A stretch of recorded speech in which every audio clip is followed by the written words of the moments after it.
Hello, in front of me I've got OPPO A5x. In this video I'll show you how to insert SIM or SD card.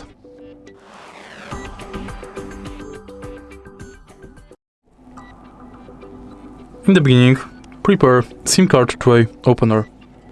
Now take a look at the side of the smartphone. Right here we've got the SIM card tray. Eject it.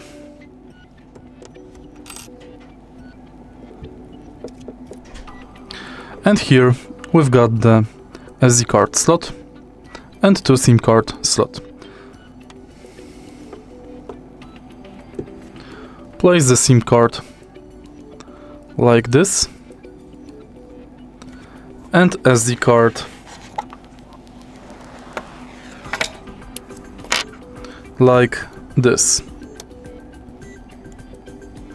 Then simply put it back in your smartphone.